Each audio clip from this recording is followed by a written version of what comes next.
साथियों, आज हम एक बहुत इम्पोर्टेंट टॉपिक पे चर्चा करने वाले हैं आपसे। शिक्षा के वास्तविक उद्देश्य। आपने ध्यान किया होगा कि मैंने वास्तविक को थोड़ा सा बोल्ड कर दिया है, क्योंकि जो उद्देश्य है, जिस उद्देश्य के लिए हम बच्चों को स्कूल कॉलेजेस भेज रहे हैं, हमारी शिक्षा वो उद्देश्य खोती जा रही है। यही कारण है कि हमने वास्तविक को थोड़ा सा बोल्ड किया है।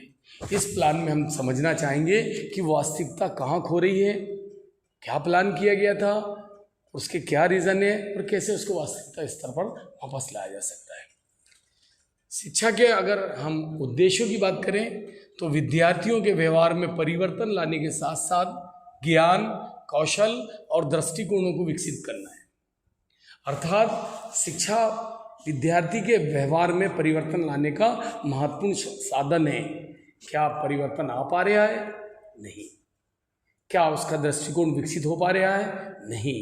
क्या वो विभिन्न कौशलों में दक्ष हो पा रहा है? नहीं। हो क्या रहा है? वो केवल ज्ञानी होता जा रहा है। क्यों हो रहा है, इसकी भी बात करेंगे अपन।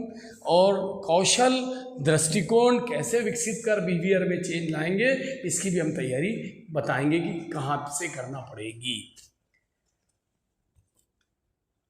समाज के बुद्धिजीवियों ने, समाज के शिक्षाविदों ने समाज को एक अच्छी डायरेक्शन में अच्छे नागरिक तैयार करने के लिए शैक्षिक संस्थाओं का आयोजन किया, किंतु जिस उद्देश्य को लेकर उन्होंने इन संस्थाओं का आयोजन किया था वो पूरी तरीके से क्या उस पर सफल हो पा रही है? नहीं। क्यों नहीं हो पा रही है? उन्होंने क्या उद्देश्य निर्धारित करने की कोशिश की थी, वो क्या चाहते थे, उनकी चर्चा करेंगे। कहाँ पे हमसे चूक हो रही है और उसको हम कैसे दूर करेंगे, उनकी भी चर्चा करेंगे। स्कूल की जब बात होती है तो हमको एक छोटी सी बिल्डिंग, एक मास्टर, थोड़े से बच्चे बैठे हुए दिखाई देते हैं। ये आजकल बड़ा स्वरूप भी ले लिया है, तो वहाँ पे भी आपको एक बड़ा लार्ज बिल्डिंग दिखाई देगा, वहाँ बहुत सारे मास्टर और बच्चे दिखाई देंगे। लेकिन क्या वो समाज के फायदे का निर्माण उनसे हो पा रहा है? नहीं। आज बच्चे हमारे पढ़ लिख के सेल्फिस्ट होते जा रहे हैं, जबकि समाज ने इनको अपने फायदे के लिए तैयार किया था कि समाज का कल्याण हो, जिससे राष्ट्र का कल्याण हो, जिससे विश्व का कल्याण हो।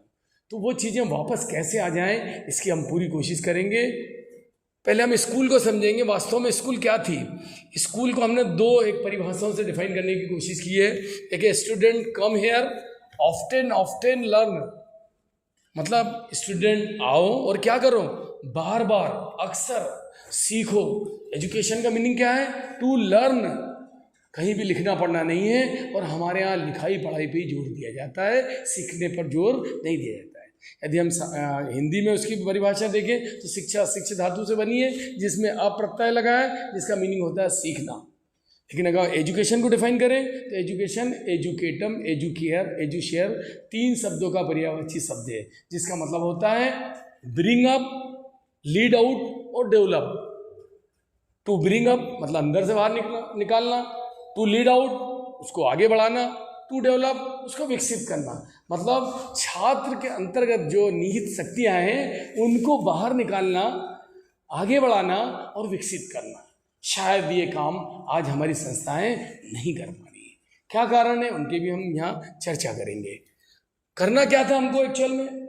Student come here, obtain objective of life, उसको क्या करना था? स्कूल आके प्राप्त करना था जीवन के उद्देश्य।